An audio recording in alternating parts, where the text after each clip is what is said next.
तो क्या तुम भी इस चैप्टर से डरते हो? सच बताओ, डरते हो? लाइफ प्रोसेस चैप्टर इतना आसान है फिर भी डरते हो इससे?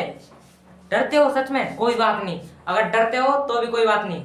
ये आज हमारी क्लास है, क्लास 10th की है ना, क्लास 10th का ये चैप्टर लाइफ प्रोसेस आज खत्म करेंगे। एक एक टॉपिक करके इस चैप्टर को करेंगे खत्म। तुम्हारे अंदर से डर निकाल दूंगा इस चैप्टर का, ठीक है? ये क्लास रहने वाली है सीबीएसई के लिए, ठीक है? बायोलॉजी का हमारा चैप्टर है, पहले चैप्टर है ना लाइफ प्रोसेस। तो इसके हैं कुछ main 4 topic: nutrition, digestion, transportation, excretion, है ना? अब ये देखो हम क्या करने वाले हैं, हम बनेंगे इसके 5 पार्ट। इस वीडियो के इस चैप्टर के 5 पार्ट बनेंगे। यार बड़ा चैप्टर है भाई, थोड़ा सा 5 पार्ट तो बनेंगे ही ना। देखो 5 पार्ट में मैं बता देता हूँ आपको क्या क्या कराऊंगा। इसके बनेंगे 2 पार्ट न्यूट्रिशन के। पहले पार्ट जो कि आज है, इस पहले पार्ट में मैं पढ़ाने वाला हूँ आपको न्यूट्रिशन से रिलेटेड बहुत सारी चीजें। न्यूट्रिशन बताऊंगा क्या होता है, कैसे होता है, किस न्यूट्रिशन के टाइप, ऑटोट्रॉपिक, हेटरोट्रॉपिक, फिर उनके भी जो टाइप होते हैं वो भी बताऊंगा सारे, उनके एग्जाम्पल्स, उनके बारे में डिटेल में पढ़ेंगे। फिर उसके बाद न्यूट्रिशन इन अमोएबा और न्यूट्रिशन इन पैरामीशियम भी आज इसी वीडियो में पढ़ लेंगे। फिर जो दूसरा पार्ट आएगा, इसका दूसरा पार्ट होगा थोड़ा छोटा होगा, है ना वो, क्योंकि 10 मिनट तो उसमें लग जाएंगे, क्योंकि ये जो हमारा है ना ह्यूमन, न्यूट्रिशन इन ह्यूमन, बहुत बहुत बड़ा टॉपिक है वो, तो उसमें थोड़ा टाइम लगेगा, इसलिए उसको दूसरे पार्ट में कराऊंगा आराम से। और अगर आपको न्यूट्रिशन इन अमोएबा और पैरामीशियम अलग से भी सीखना है तो अलग से मैंने एक वीडियो डाल रखी है चैनल पर, वो देख लो जाकर, उसमें डिटेल से अच्छे से समझाया हुआ है। आगे बढ़ते हैं। डाइजेशन आएगा हमारा तीसरा पार्ट डाइजेशन का, है ना? और फिर उसके बाद हमारा ट्रांसपोर्टेशन जिसका चौथा पार्ट आएगा, और एक्सक्रीशन का 5वां। बस डाइजेशन, ट्रांसपोर्टेशन और एक्सक्रीशन ये तीनों एक एक पार्ट में खत्म हो जाएंगे। हो सका तो, हो तो नहीं पाएगा वैसे, ट्रांसपोर्टेशन और एक्सक्रीशन हम एक में करा देंगे, है ना? और डाइजेशन और अगर हो सका तो, है ना? क्योंकि क्या होता है ना, टाइम नहीं होता कभी कभार, ये एरिया ऐसा है ना कुछ इधर, वो जो होते हैं फैक्ट्रियाँ, इधर आसपास फैक्ट्रियाँ हैं तो उधर काम चलता रहता है, सामान वामान आता है तो उससे आवाज होती है, इसलिए उनका जो सामान आता है उस टाइम वीडियो बन नहीं पाती अच्छे से। इसलिए हम इसके ज्यादा से ज्यादा 5 पार्ट और कम से कम 4 पार्ट तो बनेंगे, है ना? तो बिना देर करे वीडियो को शुरू करते हैं।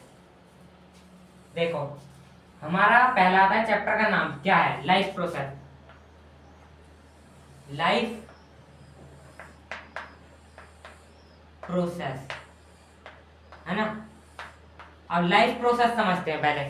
लाइफ प्रोसेस क्या है? लाइफ प्रोसेस ना कुछ बेसिक से, मतलब कि नॉर्मल से पर एसेंशियल, बहुत ज्यादा जरूरी वो प्रोसेस है। किस चीज के लिए? हमको इंसानों को नहीं, मतलब सारे जिंदा ऑर्गेनिज्म को जिंदा रखने के लिए और चलाते फिराते रहने के लिए, उनको एनर्जी देने के लिए ये प्रोसेस होते हैं कुछ लाइफ प्रोसेस। ये अपना हमारी जिंदगी को बचा के रखने के लिए, हमको जिंदा रखने के लिए ये प्रोसेस जरूरी है। और ये वही चारों प्रोसेस हैं, पहला न्यूट्रिशन, फिर डाइजेशन, ट्रांसपोर्टेशन और एक्सक्रीशन, ये चारों वही प्रोसेस हैं। इसके पास ऐसे 4 प्रोसेस है, ये चारों, है ना? ये चारों हम पढ़ने वाले हैं, जैसा कि मैंने बताया कम से कम 4 और ज्यादा से ज्यादा 5 पार्ट में पढ़ लेंगे इनको। चलो तो फिर स्टार्ट करते हैं।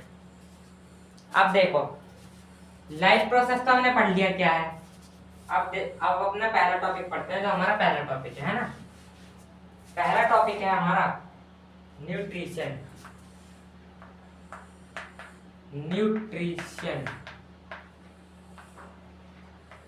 न्यूट्रिशन क्या है? न्यूट्रिशन वो नहीं है यहाँ पर न्यूट्रिशन मतलब उससे थोड़ा बहुत लेना देना है, पर वो वाला न्यूट्रिशन नहीं है जो खाने में ही रहता है। इधर सीधे सीधे उसकी बात नहीं की गई, अलग से की गई उसकी बात, ये थोड़ा अलग है। नाम इसका न्यूट्रिशन है पर ये एक तरह का प्रोसेस है। कैसा प्रोसेस है? मानो कि ये है हमारा चिंटू लाल, है ना? चिंटू लाल, मिंटू लाल या फिर सोमलाल, जो हमारा पहले था जिससे हमने समझा था, है ना?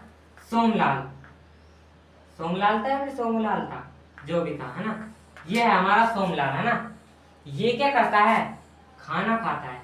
इसके हाथ में था भाई एक बड़ा सा बर्गर, है ना? बड़ा सा बर्गर था। अब इसने बर्गर, ये थोड़ा अच्छा नहीं है, आइसक्रीम बना देते हैं। ये इसके हाथ में थी एक आइसक्रीम, है ना। अब आइसक्रीम खा ली भाई सोमूलाल ने, तो आइसक्रीम से क्या मिलेगा? न्यूट्रिशन मिलेगा, है ना, प्रोटीन मिलेगा, और भी बहुत सारी चीजें मिलेंगी, अलग अलग तरह के मिनरल्स मिलेंगे।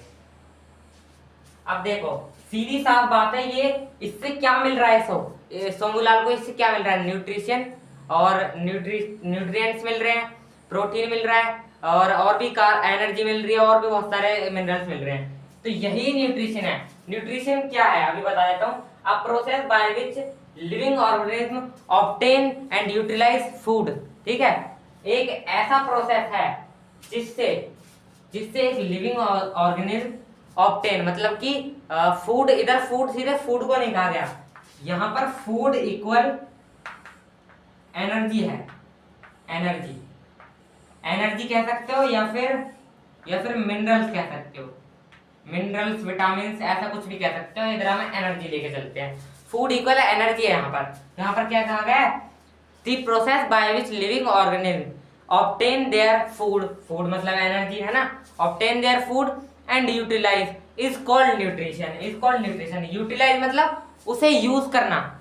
अब देखो, हमने जिम बॉय को पता होगा ना, प्रोटीन खाया बॉडी बनी, है ना, प्रोटीन खाया बॉडी बनी, पुशअप लगाए, उसके बाद फिर प्रोटीन खाया, है ना, तो चेस्ट में पंप आया, है ना, ये सब, यही उसको यूटिलाइज करना। मानो हमने किसी भी जिम बॉय ने, अगर मैंने 100 पुशअप मारे हमने, है ना, 100 पुशअप मारने के बाद प्रोटीन खाया, प्रोटीन मतलब कि किसी भी चीज में जो प्रोटीन है, एग्स खा लिए, या फिर कुछ सोया चंक्स खा लिए, जो नॉन वेजिटेरियन है वो सोया चंक्स खा लेते हैं, है ना, ऐसे खा लिया हमने कुछ प्रोटीन वाली चीज।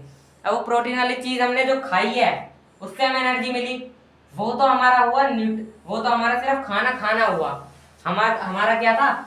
Obtain food, obtain and utilize. Utilize क्या है? अब देखो उसने पुशअप मारे, यूटिलाइज, अब उसकी जो मसल्स है ना वो फटी हुई हैं। अब यूटिलाइज मतलब क्या होगा?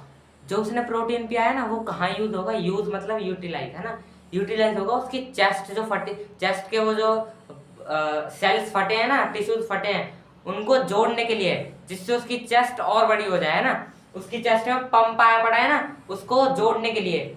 और जो हमारी बॉडी में और भी जगह टिश्यू फटे हुए रहते हैं, उनको रिपेयर करने के लिए, एनर्जी लेने के लिए और रिपेयरिंग के लिए, बस यही सब, इस चीज के लिए सारे न्यूट्रिशन यूज होते हैं। और डेवलपमेंट के लिए, डेवलपमेंट मतलब हमारी ग्रोथ, ग्रोथ मतलब कि हमारी हाइट बढ़ रही है ना, हमारा दिमाग बढ़ रहा है। कुछ लोगों का नहीं बढ़ता, है ना, उम्र बढ़ती जाती है, दिमाग नहीं बढ़ता। मतलब कि कुछ का होता है जिनका बीमारी होती है, और कुछ का होता है जिनका जानबूझ के वो बढ़ाने नहीं देते, है ना। आगे बढ़ते हैं। अब देखो न्यूट्रिशन हमारे होते हैं 2 टाइप के। न्यूट्रिशन हमारे होते हैं 2 टाइप के।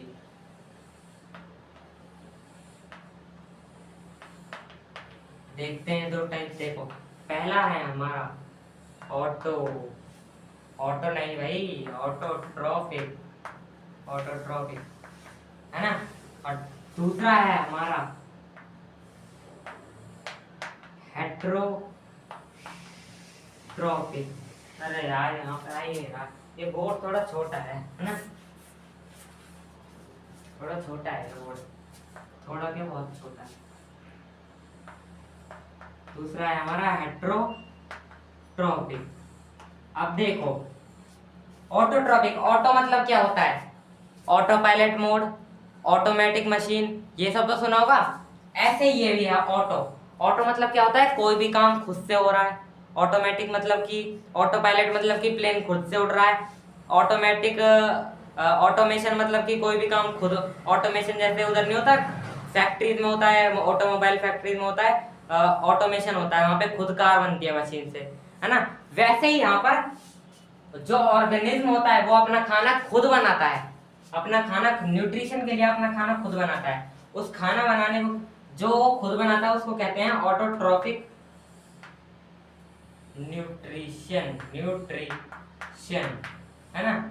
और जो जो अपना खाना खुद नहीं बनाते, खुद ना बनाकर दूसरों पर डिपेंड रहते हैं, जैसे क्लास में कुछ बच्चे होते नहीं है जो काम दे दो भाई, काम दे दो भाई, कॉपी दे दो भाई, भाई कॉपी दे दो भाई, है ना, ऐसे करते रहता है, कॉपी दे दो भाई, कॉपी दे दो, है ना।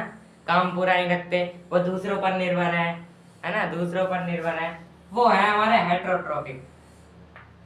हेट्रोट्रॉपिक। अब तो रोस्ट करने के लिए एक और वर्ड आ गया है ना तुम्हारे पास, एक और वर्ड आ गया रोस्ट करने के लिए। जब भी तुम्हारा कोई दोस्त बार बार कॉपी मांगे तो कहो उससे हेट्रोट्रॉपिक है क्या यार, मेरे पे डिपेंड रहता है, हेट्रोट्रॉपिक है क्या, है ना, हेट्रोट्रॉपिक है क्या तुम। और ऑटोट्रॉपिक आपने समझ लिया कि जो अपना खाना खुद बनाते हैं, हेट्रोट्रॉपिक जो अपना खाना खुद ना बनाकर दूसरों पर डिपेंड रहते हैं अपने न्यूट्रिशन के लिए, है ना।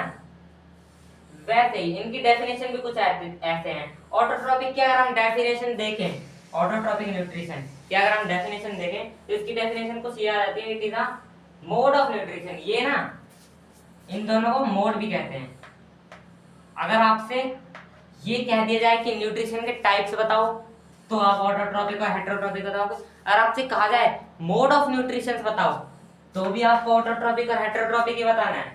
अब देखो ये है एक mode of nutrition in which organism prepare their food by on using inorganic simple inorganic substance। अब inorganic substance क्या होते हैं, inorganic substance समझते हैं, वैसे तो पता होना चाहिए तुम्हें। हाँ, inorganic substance, inorganic substance मतलब CO2, मतलब इसका अगर मेन अगर हम वो सिंपल लैंग्वेज बोले तो केमिकल या फिर कोई थोड़ी अलग चीज, मतलब कि केमिकल ले लो, CO2, O2 और क्लोरोफिल, है ना, क्लोरोफिल और सनलाइट भी आती है, इधर जगह नहीं है, इधर लिख देता हूँ ना, सनलाइट।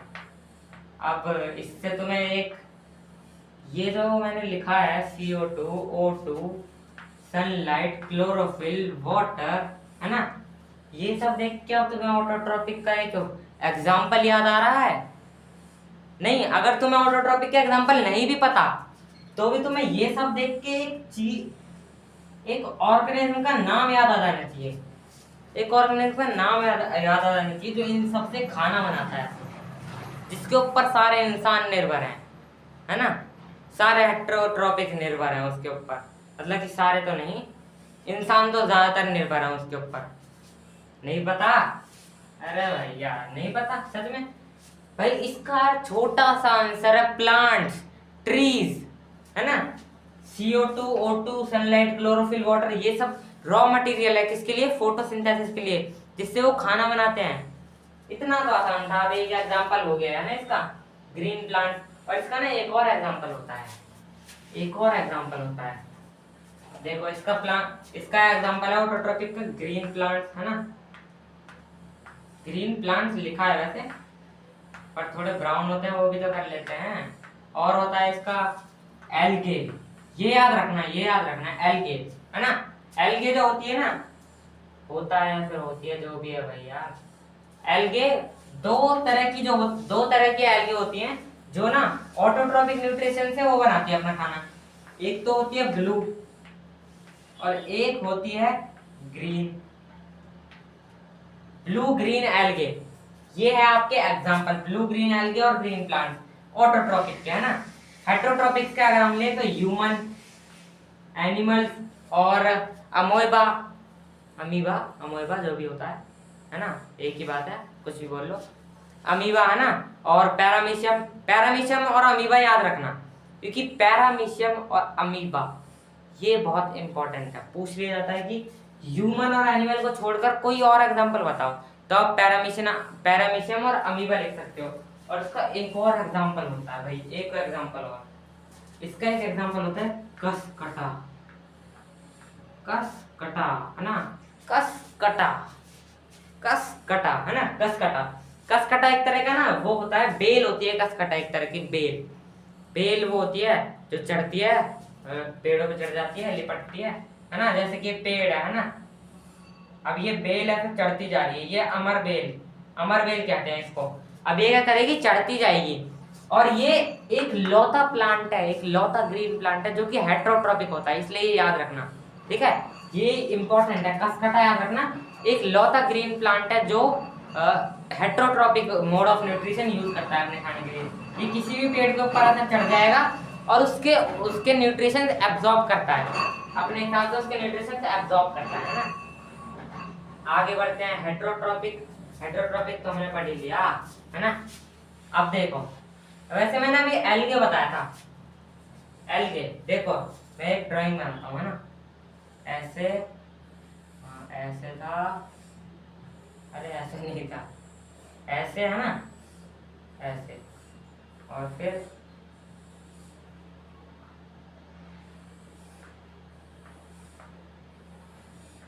देखो ऐसे करके ना कुछ, मतलब कि होता है, ये ऊपर इसके ऊपर लगा होता है एक सोलर पैनल। अब देखो इसके, ये मैं आपको ऐसे ही बता रहा हूँ, वैसे ज्यादा इम्पोर्टेंट ये नहीं बताऊँ क्या, चलो कॉन्सेप्ट उठाया तो बता ही देता हूँ। देखो ये ना एक तरीके का वो है, ये एक तरीके का ऑटोमेटेड प्लांट है, ह्यूमन मेड प्लांट कह सकते हैं इसको। नीचे ना एक बॉक्स रहता है इसको खड़ा करने के लिए और इसकी बैटरी के लिए, ऊपर रहता है सोलर पैनल जो कि सूरज की रोशनी से लेता है ताकत और इधर भेजता है। अब इसके अंदर क्या होता है, इसके अंदर 4 से 5 लीटर होता है पानी और उसके अंदर होती है एल्गी। अब एल्गी का पता है क्या काम है, एल्गी बहुत बहुत ज्यादा अच्छी है हमारे एनवायरनमेंट के लिए। एल्गी क्या करती है, CO2 खाकर प्योर O2 निकालती है, मतलब कार्बन डाइऑक्साइड खाकर प्योर ऑक्सीजन निकालती है पेड़ों की तरह, है ना। और इसके अंदर बहुत सारी एल्गी भरी हुई है। अब क्या होता है, रात होती है एल्गी तो भाई सोने जा रही है। अब ये क्या करते हैं, इसके अंदर में लाइट जला देते हैं, इसकी जो एनर्जी थी सुबह उसकी वजह से इधर एक लाइट जला देते हैं, जिससे एल्गी को लगता है अभी भी सुबह, और वो 24 घंटे काम करती है। ये ना, ये इंडिया का एक बहुत बड़ा प्रोजेक्ट है, बहुत बड़ा प्रोजेक्ट। क्या पता हो सकता है पूछ लिया जाए, अगर इधर नहीं बोर्ड के पेपर में नहीं तो क्या पता किसी कॉम्पिटिटिव एग्जाम में पूछ लिया जाए, है ना। इसलिए मैंने ऐसे ही बता दिया, मुझे पता था तो मैंने बता दिया, है ना। जितनी इन्फॉर्मेशन मिले, जितनी नॉलेज मिले कम ही होती है ना। आगे बढ़ते हैं। अब आगे देखो, हमारे ऑटोट्रॉपिक के कुछ वो होते हैं, टाइप्स होते हैं ऑटोट्रॉपिक। ऑटोट्रॉपिक के लिए मैं 80 लिख देता हूँ ना, अटैक ऑन टाइटन वाला। ऑटोट्रॉपिक के होते हैं 2 टाइप। पहला होता है फोटोसिंथेसिस,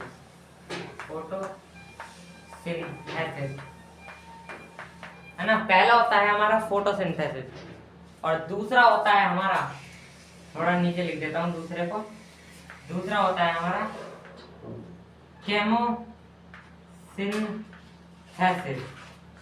केमोसिंथेसिस। अब ये दोनों क्या हैं, फोटोसिंथेसिस तो आपको पता है, या फिर नहीं पता, फोटोसिंथेसिस भी नहीं पता, बता देते हैं। मानो कि यह है एक प्लांट, यह है एक प्लांट, है ना, यह है एक प्लांट, इसको चाहिए खाना, कैसे बनाएगा, ये है हमारे सूरज जी, है ना। इनसे आएगी ऑक्सीजन, ऑक्सीजन नहीं, इनसे आएगी लाइट। अब लाइट एनर्जी को इसका क्लोरोफिल लाइट एनर्जी को कर देगा केमिकल एनर्जी में कन्वर्ट, और क्लोरोफिल का काम होता है यहाँ पर खत्म। आगे बढ़ते हैं। अब देखो क्लोरोफिल, इसकी लाइट देखो, सीधी साफ बात है, ये इस सूरज की लाइट और इसके अंदर जो क्लोरोप्लास्ट होता है ना पेड़ के अंदर, थोड़ा मोगली वो जो फेंकता था ना ऐसा करके, कुछ ऐसा होता था वो, कुछ ऐसा ही कुछ क्लोरोप्लास्ट की शेप होती है, जिसके अंदर ना बहुत सारी ऐसी बिल्डिंग्स बनी होती है, उनके उधर होता है क्लोरोफिल प्रेजेंट।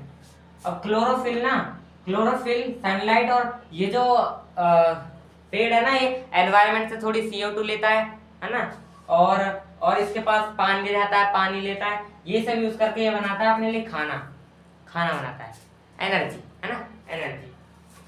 सीधी साफ बात, ये बनाता है अपने लिए एनर्जी, है ना, और उस एनर्जी को कर लेता है सेव। अगर ये बड़ा पेड़ है और इसने एनर्जी यूज कर लिया, अब इसको नहीं चाहिए बाकी एनर्जी, तो उसको स्टोर कर लेगा किसमें, अपने ऊपर फ्रूट के रूप में, है ना। जो हम फ्रूट खाते हैं इनकी एनर्जी ही है, इनके द्वारा बनाई हुई चीज है ना, ये उसको सेव कर लेते हैं और हम चीज छीन के खा लेते हैं। और उसके बाद आता है हमारा केमोसिंथेसिस। केमोसिंथेसिस मतलब कि केमिकल से खाना बनाना, है ना। अब देखो इसमें क्या होता है, इसमें ना केमिकल एनर्जी यूज होती है। इसका आपके बुक में डीप एक्सप्लेनेशन नहीं है, आपसे ये ज्यादा पूछा भी नहीं जाएगा, बहुत कम पूछा जाएगा इसके बारे में, है ना। केमोसिंथेसिस का एग्जाम्पल आपको बता देता हूँ।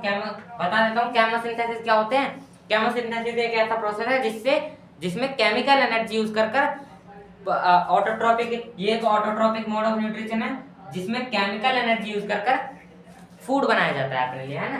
जिसमें केमिकल एनर्जी यूज करके अपने लिए फूड बनाया जाता है ना। इसका एक एग्जांपल है, जगह नहीं है इधर, मिटा देते हैं इसका। फोटोसिंथेसिस तो पढ़ लिया ना।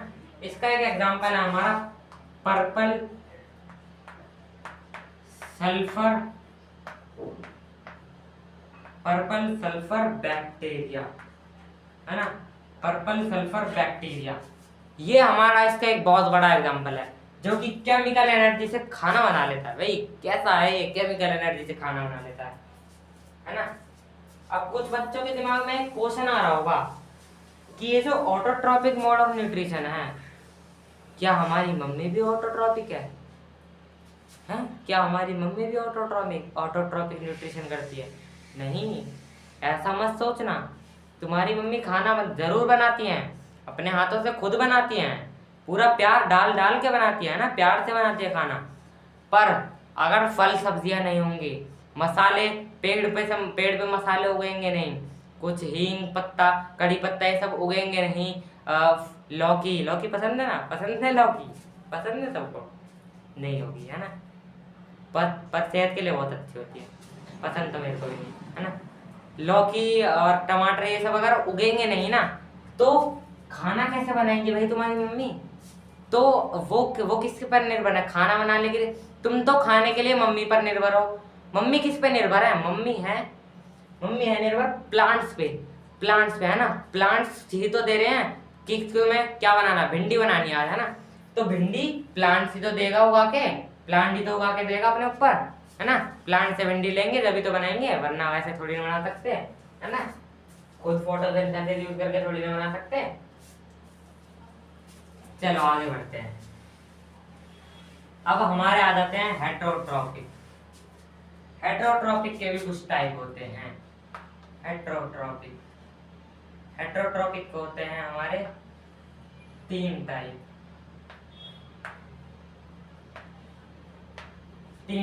पहले होते हैं हमारे होलोजोइक, है ना। होलोजोइक तो बहुत आसान है। उसके बाद आ जाते हैं हमारे सैप्रोफिटिक, और सैप्रोफिटिक के बाद आ जाते हैं हमारे पैरासाइट, है ना, पैरासाइट। अब ये है हमारे 3 mode of heterotrophic mode of nutrition, ये तीनों। होलोजोइक का सबसे बड़ा एग्जांपल है मैं, यानी कि सारे ह्यूमन, है ना, सारे ह्यूमन।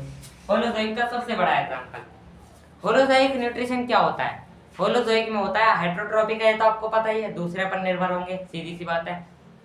अब देखो होलोजोइक में क्या होता है, मानो बर्गर है, बर्गर हमने खाया, बर्गर क्या है? ठोस, मतलब कि सॉलिड। अगर हमने किसी सॉलिड को खाया, मुंह में रखा, और उसको खाकर अंदर अगर हम पचा रहे हैं, तो वो होलोजोइक हो जाएगा, है ना। तो वो होलोजोइक हो जाएगा। कुछ पता है, कुछ ऑर्गेनिज्म ऐसे होते हैं जो अपने शरीर के बाहर पहले ऑब्जेक्ट खाने को डाइजेस्ट कर लेते हैं, शरीर के बाहर ही कर लेते हैं, और फिर सिर्फ उसके न्यूट्रिशन अंदर ले लेते हैं। पर इंसान है जो कि खाने को अंदर पहले खाकर अपने अंदर पहुंचाते हैं, अंदर उसका डाइजेशन करते हैं, फिर उसके न्यूट्रिशन से अब्जॉर्ब करते हैं, है ना। तो होलोजोइक आ चुका है समझ। होलोजोइक वही होता है कि सॉलिड खाना खाया और उसको अंदर डाइजेस्ट किया अपने शरीर के अंदर। अब आ जाते हैं सैप्रोफिटिक पे। सैप्रोफिटिक का सबसे बड़ा एग्जांपल ले लेते हैं। सैप्रोफिटिक का सबसे बड़ा एग्जांपल है मशरूम, है ना, जिसको कई लोग शायद से वो भी मानते हैं, नॉन वेज मानते हैं, है ना। कुछ लोग मानते हैं, मेरा एक दोस्त है वो भी मानता है। वो मानता है कि ये जो मशरूम्स होते हैं ना, मशरूम्स होते हैं नॉन वेज होते हैं। पर ऐसा नहीं होता भाई। अगर मानो कहीं पे कोई मर गया है, अगर वहां पर भिंडी का पेड़ उग जाए या फिर वहां पर टमाटर का पेड़ उग जाए, तो क्या टमाटर वो हो जाएगा नॉन वो वेज, क्या कहते हैं, नॉन वेजिटेरियन हो जाएगा? नहीं होगा ना। ऐसे मशरूम भी नॉन वेजिटेरियन नहीं है। ये गलत फहमी है सबकी कि मशरूम नॉन वेजिटेरियन है, पर नहीं है। आगे बढ़ते हैं। वैसे पक्का मुझे भी नहीं पता, वैसे पक्का मुझे नहीं पता, पर अगर हम लॉजिक लगाए ना, साइंस क्या है, साइंस तो सब कुछ बता देती है ना। तो साइंस के हिसाब से अगर यहाँ पर बहुत सारे मतलब मान लो जानवर मर चुके हैं और अब उनकी लाश जमीन में गड़ी हुई है, और इधर गलती से टमाटर का या फिर प्याज का पेड़ उगाता है ना, या फिर किसी और भी चीज, किसी भी चीज का, किसी भी वेज चीज का पेड़ उगाता है, तो क्या वो नॉन वेज हो जाएगी? ऐसे ही मशरूम उग रहे हैं, मशरूम नॉन वेज थोड़ी ना हो सकते फिर, है ना। ये लॉजिक है। साइंस लॉजिक पे चलती है। लॉजिक लगाओ, प्रूफ करो, साइंस कुछ नहीं कहेगी, बस तुम उसके लॉज के हिसाब से प्रूफ करो। और चाहो तो अपनी तरफ से कोई एक नया लॉ बना दो, है ना, अपनी तरफ से, पर वो चलना चाहिए। कहीं अपनी तरफ से कुछ भी लॉ बना दो कि अगर मैं यहाँ से कोई चीज फेंकूंगा तो वहीं जाकर गिरेगी, उससे ज्यादा दूर नहीं जाकर गिरेगी, ऐसा लॉ बना दोगे। अब लो मैंने ऐसे चौक फेंक दी, अभी और दूर जाके फिर गिर जाएगी। वो तो एनर्जी पर डिपेंड करता है ना, कितनी एनर्जी लगा रहे हो, चौक में कितना मास है ना। आगे बढ़ते हैं, हम तो फिजिक्स तक पहुंच गए, बायो पर वापस आते हैं।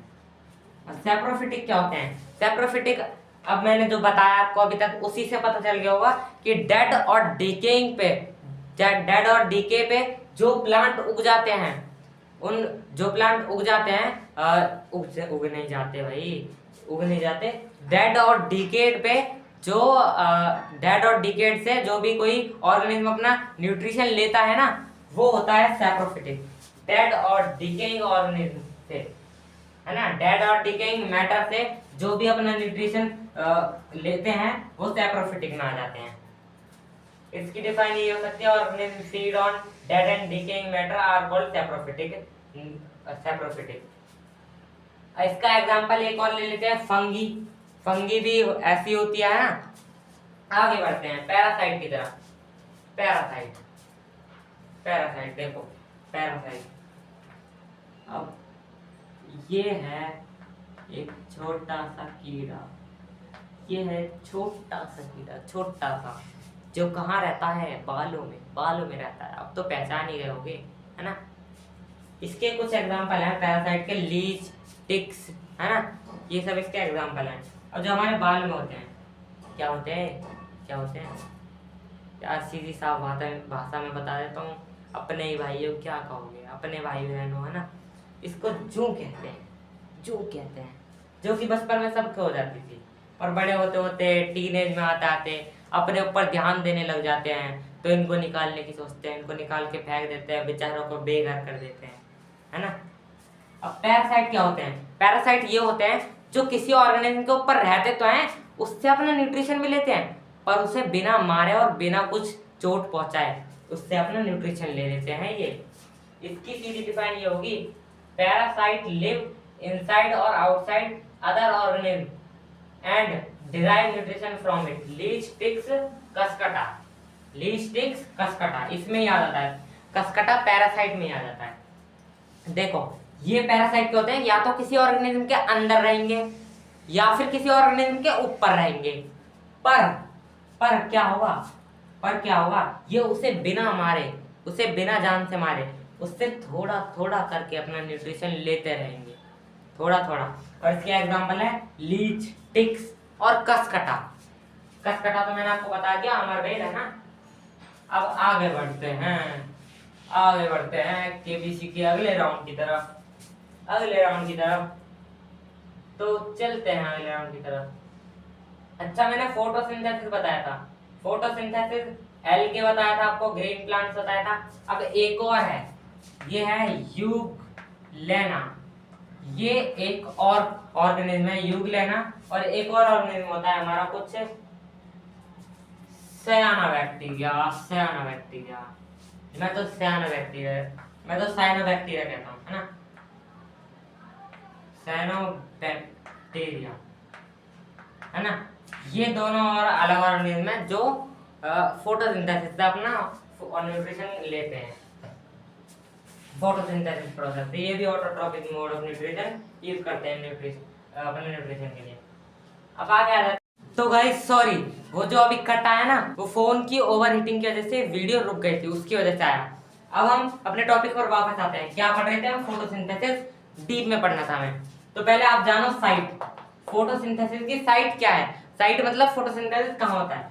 प्लांट में फोटोसिंथेसिस होता है, मतलब ज्यादातर प्लांट में होता है। क्लोरोप्लास्ट, क्लोरोप्लास्ट एक ग्रीन पिगमेंटेड ऑर्गेनेल है जिसकी शेप कुछ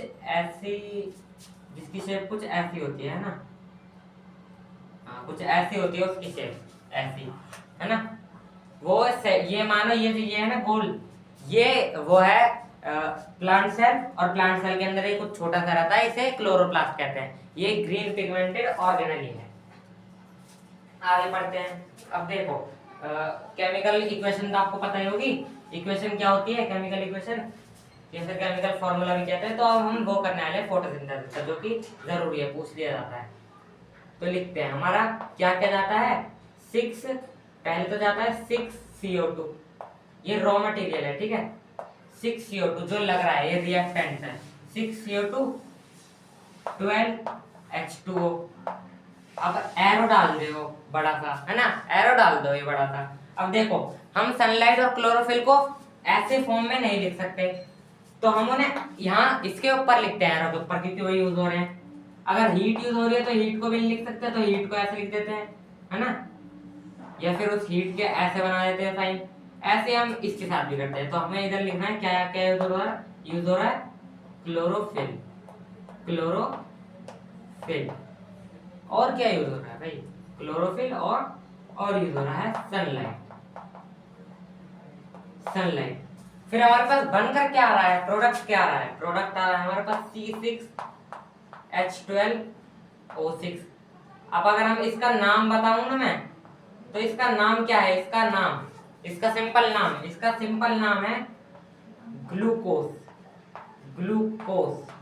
और ग्लूकोज मतलब ही एनर्जी है, मतलब ग्लूकोज एनर्जी ही देता है, ग्लूकोज एनर्जी देता है। और ये जो ग्लूकोज है ना, इसको प्लांट अपने अंदर स्टोर करते हैं। जितना चाहिए उतना यूज कर लिया, जो बचा उसको स्टोर करते हैं। उसको किस फॉर्म में स्टोर करते हैं? उसको स्टोर करते हैं स्टार्च की फॉर्म में, स्टार्च। अब देखो ये तो हमारे पास बनकर आ रहा है ग्लूकोज। और क्या आता है? और हम आता है हमारे पास 6O2। 6O2 मतलब ऑक्सीजन आती है, थोड़ी ऑक्सीजन आती है। फिर आते हैं 6H2O। बस इतना सा फॉर्मूला है ये, इतना सा। इधर थोड़ा बड़ा लग रहा होगा, ये बॉडी छोटा है तो बड़ा ही लगेगा ना फॉर्मूला। इतना सा फॉर्मूला याद कर लेना, कभी कभार बैलेंस करने को भी आ जाता है। बैलेंस करने के लिए एक शॉर्ट ट्रिक डाल रखे है, वो जरूर देख लेना। तो आगे बढ़ते हैं। आगे हमारा साइड पढ़ लिया हमने, है ना। और हमने फोटोसिंथेसिस का ये समझ लिया कि इसका फॉर्मूला, केमिकल फॉर्मूला।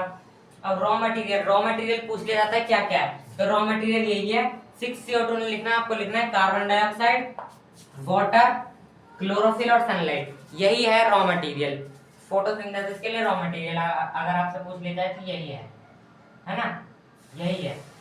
अब फोटोसिंथेसिस के दौरान ना कुछ चीजें होती हैं, कुछ जिन्हें इवेंट्स कह सकते हैं हम, इवेंट्स कह सकते हैं, इवेंट्स है ना, इवेंट्स होते हैं कुछ, मतलब ये कुछ चीजें होती हैं। वो क्या होती हैं? अब देखो रिडक्शन होती है, रिडक्शन ऑफ CO2। CO2 का रिडक्शन हो जाता है। रिडक्शन तो पता है ना रिडक्शन? नहीं पता? हाइड्रोजन जुड़ता है, ऑक्सीजन माइनस हो जाता है ना, पता है ना, पढ़ा था ना। ये केमिस्ट्री के पहले चैप्टर में ही, oxidation reduction to carbohydrate,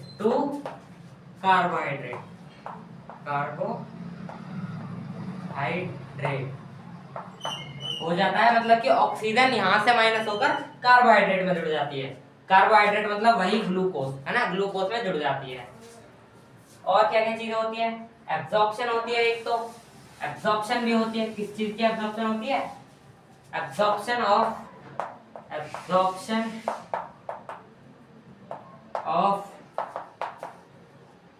light energy, absorption of light energy and chlorophyll, है ना। absorption of light energy and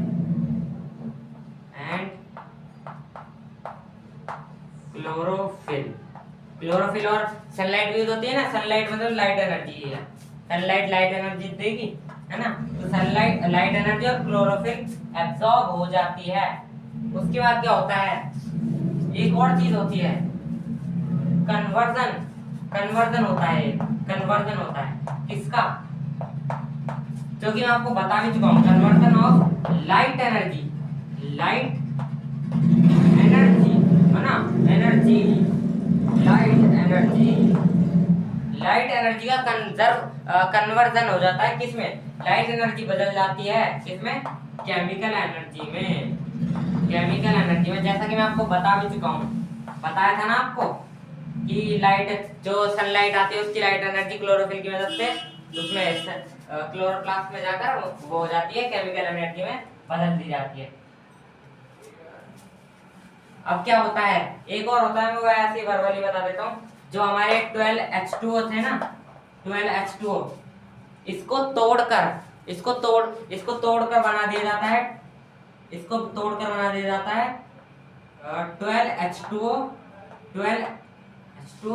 12H2 plus O12 है ना, O12 ये बना दिया जाता है, O12 नहीं 12O2 है ना, ये बना दिया जाता है इसे तोड़कर, इसलिए जिससे कि और सारी चीजें बन सके। पहले तोड़ना पड़ेगा ना उसको, जब तो उससे और कुछ बना पाएंगे, है ना। पहले सब्जी काटनी पड़ेगी बनाने के लिए, सीधे थोड़ी ना बना देंगे। अब मैंने आपको बताया जो ग्लूकोज है, ग्लूकोज या फिर जिसे हम कभी कभार कार्बोहाइड्रेट भी कह देते हैं, है ना। प्लांट में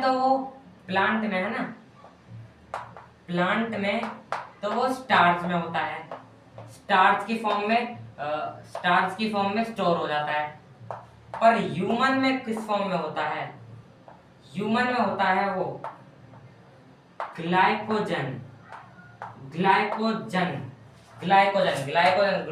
ग्लाइकोजन में ग्लाइकोजन की फॉर्म में सेव हो जाता है ना। आगे बढ़कर देख लेते हैं भाई, आगे पढ़ते हैं। आगे हमारा स्टोमेटा आ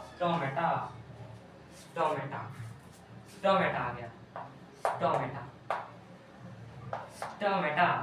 अब स्टोमेटा क्या होता है ये जानना है जरूरी। देखो मानो कि ये है एक पत्ता,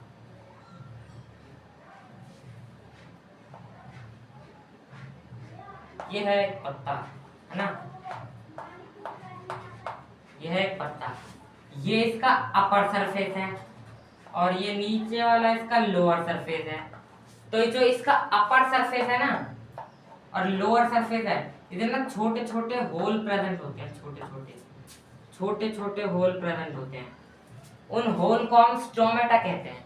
अगर बहुत सारे होंगे तो स्टोमेटा, और अगर एक होगा तो उसे हम स्टोमा कहेंगे, स्टोमा, है ना। अब एक बात और सुन लो, जो प्लांट होते हैं ना उनके लीफ के अपर सरफेस पे कम और लोअर सरफेस पे ज्यादा होते हैं। ये जो स्टोमेटा होते हैं अपर सरफेस पे कम और लोअर सरफेस पे ज्यादा होते हैं। आगे पढ़ लेते हैं।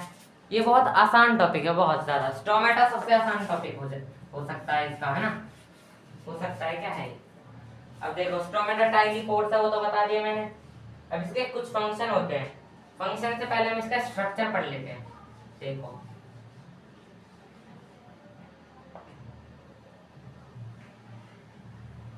ये है हमारा स्टोमेटा, कुछ ऐसा दिखता है। स्टोमेटा दिख रहा है ना सही से, कुछ ऐसा दिखता है हमारा स्टोमेटा। हमारा नहीं मतलब एंड उसका प्लांट का।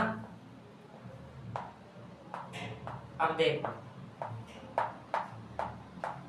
ये जो आपको छोटा छोटा सा दिख रहा है ना इधर, ये तो है हमारा क्लोरोप्लास्ट, है ना। और ये हमारा ये जो बड़ा सा दिख रहा है दोनों तरफ, ये है न्यूक्लियस। और ये जो बीच में दिख रहा है ना, ये है स्टोमेटल पोर। स्टोमेटल पोर मतलब कि छेद, इन दोनों के बीच की जगह छेद। पोर, है ना, जिसमें से गैसेस का एक्सचेंज होता है। और ये जो दो आपको किडनी जैसा कुछ दिख रहा है ना स्ट्रक्चर, ये क्या है? ये है गार्ड सेल। गार्ड सेल जो कि स्टोमेटल पोर को गार्ड करता है। स्टोमेटल पोर को गार्ड करता है ना, स्टोमेटल पोर को गार्ड करता है, उसको कब बंद होना है उसको। तो आई होप कि यहाँ तक सबको समझ आ गया होगा। आगे बढ़ते हैं। देखो ये तो हमने देख लिया कि गार्ड सेल्स है, अब इनका काम देखते हैं करते क्या है। देखो स्टोमेटा कुछ इस टाइप से रहता है ना, स्टोमेटा ऐसे खुला होगा ना जब, तो इनकी वजह से खुलेगा। ये ऐसे होंगे तो खुलेगा, और ये ऐसे होंगे इसको बंद कर देते हैं, मतलब कि अंदर की तरफ होंगे इसको बंद कर देंगे रात के टाइम जब जरूरत नहीं होगी स्टोमेटा की, और जब जरूरत होगी इसके काम की तो ये खोल देंगे इसको, ठीक है। यही गार्ड सेल्स का काम है। ये गार्ड सेल के न्यूक्लियस है, ये न्यूक्लियस, ये भी न्यूक्लियस, और ये इसके ऊपर क्लोरोप्लास्ट है, ठीक है, जिनकी वजह से काम होता है अपना, फोटोसिंथेसिस होता है ना, खाना बनता है। आगे बढ़ते हैं। अब आगे हमारी और चीजें हैं। हमारे स्टोमेटा के काम है, स्टोमेटा कहाँ कहाँ हेल्प करता है, कहाँ कहाँ हेल्प करता है स्टोमेटा, है ना। स्टोमेटा हमारा हेल्प करता है, स्टोमेटा हमारा हेल्प करता है। देखो पहले सबसे पहले ये जानो, देखो ऐसे मानो ये पत्ता है ना, ये जो ये है ना, ये इसका नीचे की साइड है, और ये इसके ऊपर का सरफेस है ना। तो जो पौधे होते हैं ना, उनमें ऊपर बहुत कम होते हैं, स्टोमेटा ऊपर बहुत कम होते हैं, ज्यादा नीचे होते हैं। पर कुछ प्लांट्स ऐसे होते हैं जिनमें ऊपर ज्यादा होते हैं और नीचे कम, पर ज्यादातर प्लांट्स में नीचे हाई स्टोमेटा और ऊपर लो, है ना। ऊपर कम स्टोमेटा होते हैं और नीचे ज्यादा स्टोमेटा होते हैं, ये सबको पता होना चाहिए। आगे बढ़ते हैं। अब देखो स्टोमेटा के कुछ फंक्शंस हैं, स्टोमेटा के कुछ फंक्शंस हैं। क्या क्या फंक्शंस हैं? पहला है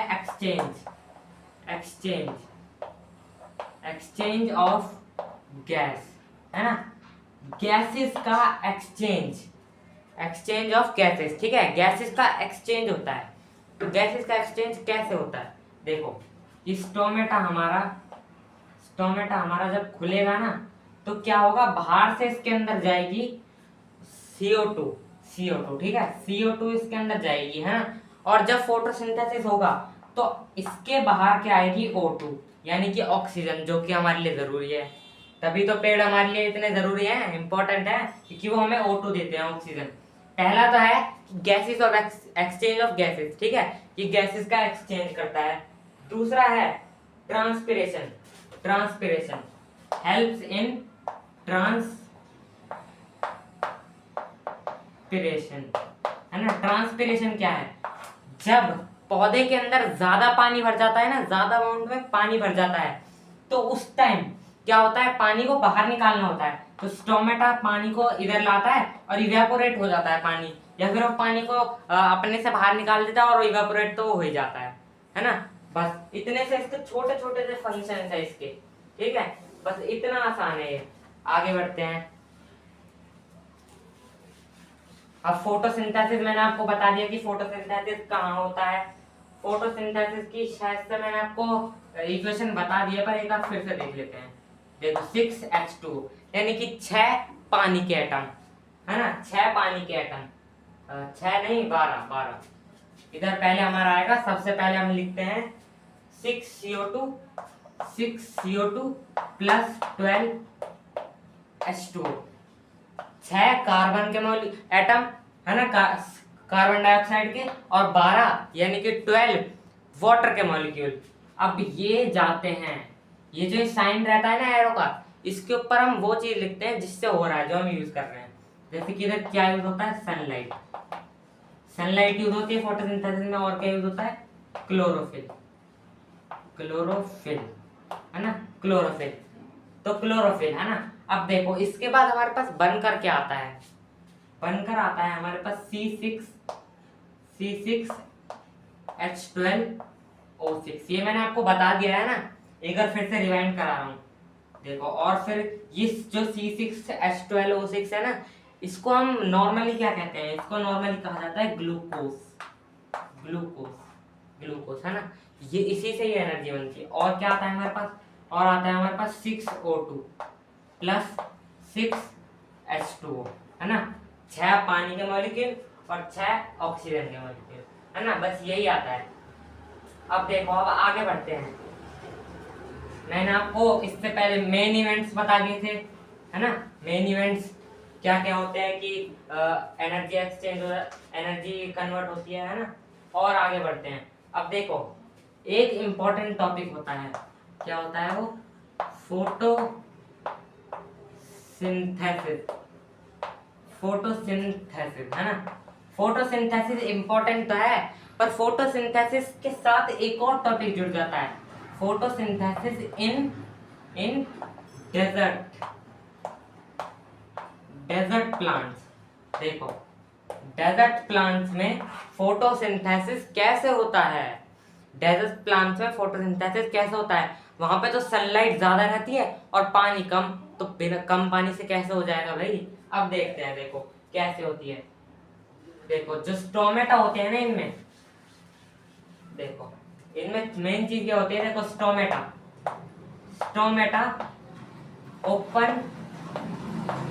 ओपन एट नाइट। रात को स्टोमेटा ओपन होते हैं, ये खेल खेलते हैं, ये ना खेल खेलते हैं, ये ना पागल बनाते हैं।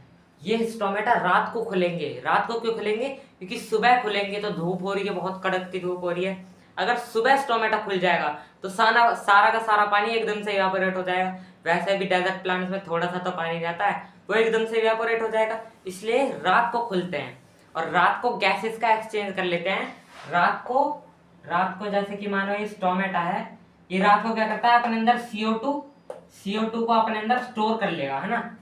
CO2 को अपने अंदर स्टोर कर लेगा। रात को फोटोसिंथेसिस नहीं कर सकता क्योंकि इधर सनलाइट है नहीं, तो ये रात को अपने अंदर CO2 स्टोर कर लेगा। अब क्या होगा, अब आ गया भाई, अब आ गया हमारा सूरज जी, है ना। सुबह हो गई, हमारा सूरज आ गया। ये थोड़ा कीड़े जैसा लग रहा है ना, कोई बात नहीं, सन लिख देते हैं, सूरज बन जाएगा। अब देखो, और अब देखो, सुबह हो गई, है ना। ये है एक डेजर्ट प्लांट, है ना। ये एक डेजर्ट प्लांट है, इसके ऊपर कांटे तो होते हैं ज्यादातर, है ना। कैक्टस कह सकते हैं इसको, कैक्टस, ऐसा कुछ होता है ना, पता नहीं यार कैसा होता है, ऐसे ही कुछ होता होगा, मैं तो गया नहीं कभी डेजर्ट, है ना। देखो, ये डेजर्ट प्लांट है एक, है ना। अब फिर क्या होगा, रात को जो स्टोमेटा ने अपने अंदर CO2 स्टोर करी थी ना, CO2, अब क्या होगा, सुबह इसके अंदर देखो, इसके पेड़ के अंदर क्लोरोफिल है, है ना, क्लोरोफिल है, और CO2 इसने रात को स्टोर कर ली थी, है ना। और सनलाइट अब आ गई है सूरज की वजह से, है ना, सनलाइट आ गई है। पानी इसके अंदर है, H2O है इसके अंदर, है ना, वाटर भी है। अब इसको चाहिए क्या भाई, अब तो कुछ भी नहीं कुछ बचा है, कुछ चाहिए क्या इसको। रॉ मटेरियल्स यही तो होते हैं, हमारे रॉ मटेरियल्स यही तो होते हैं, सनलाइट, क्लोरोफिल, CO2, वाटर, है ना। हमारे पास सारे रॉ मटेरियल है अब इसके पास। अब ये क्या करेगा, जो रात को CO2 स्टोर कर रही थी और बाकी तीनों चीजें हैं, इनको यूज करके सनलाइट की मदद से सुबह कर लेगा फोटोसिंथेसिस, और फिर से रात को खुलेगा, CO2 स्टोर करेगा, ऐसे करके खेल खेलता है और खाना बनाता है और जिंदा रहता है भरी धूप में भी। ठीक है, आगे बढ़ते हैं। ये एक बहुत इंपॉर्टेंट टॉपिक है, ठीक है, इसको समझना जरूरी है। चलो आगे बढ़ते हैं। आगे हमारा एक चीज नोट करनी है आपको। देखो, एक्टिविटी भी आ जाती है बोर्ड में। अब मानो, नोट में बाद में बताऊंगा, मैं अभी नहीं बता रहा। देखो, मानो ये है एक प्लांट, है ना, ये है एक प्लांट। अब इस प्लांट को कहाँ रखा गया है, इस प्लांट को रखा गया है, हाँ, ऐसे करके, ऐसे, है ना। ये कुछ सही नहीं बना है ना, कोई बात नहीं, ये एक प्लांट है, इसको रखा गया है किसमें, एक ग्लास टम्बलर में।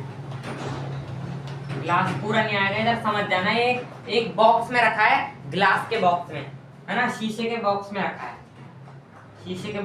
है, और इसके साइड में रख दिया है एक कटोरी। कटोरी के अंदर क्या है, इसके अंदर लिखा नहीं जाएगा, है ना। कटोरी के अंदर है KOH, KOH। बताओ KOH क्या है? KOH है हमारा पोटेशियम हाइड्रोक्साइड। पोटेशियम हाइड्रोक्साइड है इस कटोरी के अंदर, है ना। ठीक है, इस बाउल के अंदर है KOH पोटेशियम हाइड्रोक्साइड। और एक जगह, चलो एक जगह दूसरा छोड़ो, तुम दूसरा छोड़ो, सिर्फ इसी को ही देखो, सिर्फ इसी को ही देखो। अब देखो KOH की एक प्रॉपर्टी होती है, क्या प्रॉपर्टी?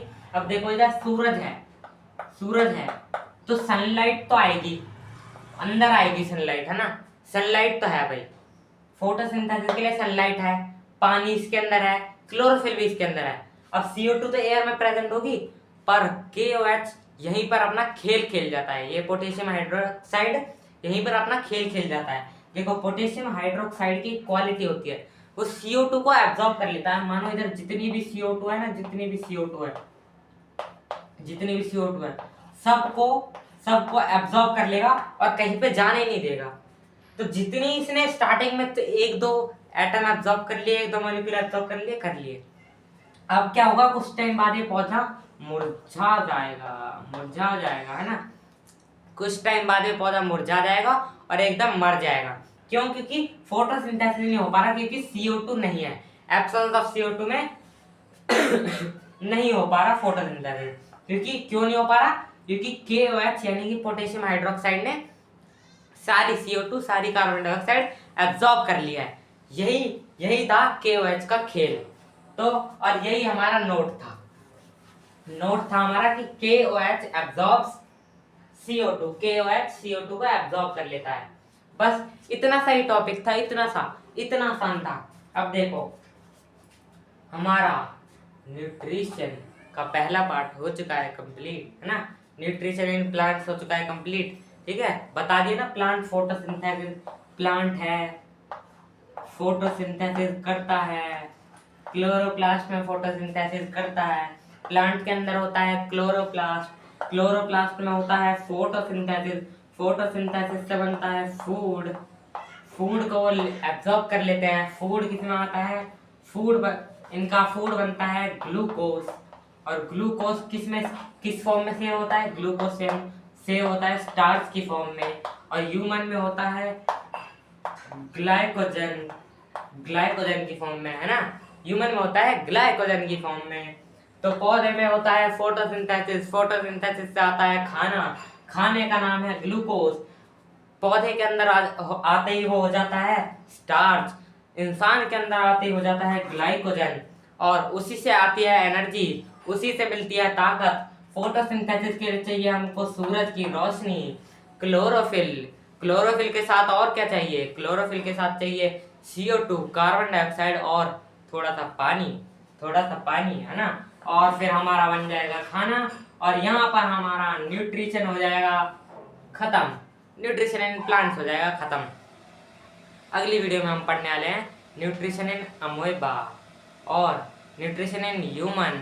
न्यूट्रिशन इन अमोइबा की वीडियो पहले से डली हुई है, न्यूट्रिशन इन पैरामीशियम की भी डली हुई है, और अब हम अगली वीडियो में पढ़ने वाले हैं न्यूट्रिशन इन ह्यूमन, जो कि एक बहुत बड़ा टॉपिक है पर बहुत आसान है, बहुत आसान टॉपिक है। वो देखने में भाई लिखा था ना मैंने इस टाइम, 2-3 पेज भर गए थे भाई साहब, इतना सारा, पर कोई बात नहीं, आसान टॉपिक है, समझ आ जाएगा। लिखने के बाद जब उसको कहानी की तरह याद करोगे ना आप, थोड़ा बहुत मैं बता देता हूँ। इधर मेरे को ड्राइंग तो बनाई नहीं जाएगी मेरे पे। ये ऐसे करके इधर से ह्यूमन की नस्ल पैसेज, है ना, नस्ल पैसेज, और इधर से वो सैलिवरी ग्लैंड, है ना। इधर से ओसोफेगस जाता है, फिर इधर अपना स्टोमक, और इधर अपना लीवर, पैनक्रियाज, नीचे जाके फिर इधर intestine, small intestine, large intestine. बस इतना। आपको क्या करना है, आपको ये डायग्राम, ये वाला नहीं भाई, ये वाला नहीं, जो डायग्राम बुक में उसको याद रखो, अपने मन में रखो कैसा है वो, आपको याद आता जाएगा कि मुंह से खाया, इधर से गया, फिर इधर से क्या निकला, इधर से क्या निकला, फिर खाना कैसे एब्जॉर्ब हुआ, खाना कैसे हुआ, एनर्जी कैसे मिली, खाने के साथ क्या हुआ। तो खाना जो है वो एक बहुत बड़ी जर्नी तय करता है, डाइजेस्ट होने के लिए जर्नी तय करता है। हमको एनर्जी देने के लिए खाने को बहुत बड़ी जर्नी करनी होती है, जो कि डाइजेस्टिव जर्नी होती है। तो इस जर्नी को हम अगली वीडियो में समझेंगे। जब तक के लिए बने रहें कॉन्सेप्ट क्रैकर के साथ और इस जर्नी की वीडियो को जरूर देखना। और तो और अगर समझ आ गया हो तो सब्सक्राइब जरूर कर देना। ऐसी और वीडियो के लिए सब्सक्राइब करके रहो और नोटिफिकेशन ऑन कर लेना, क्योंकि जब भी वीडियो आएगी सबसे पहले आपके पास नोटिफिकेशन पहुंच जाएगा। और इसको याद रखना जब तक आप कॉन्सेप्ट क्रैकर के साथ हो आपका एम होना चाहिए 100 आउट ऑफ 100। तो मिलेंगे अगली वीडियो में।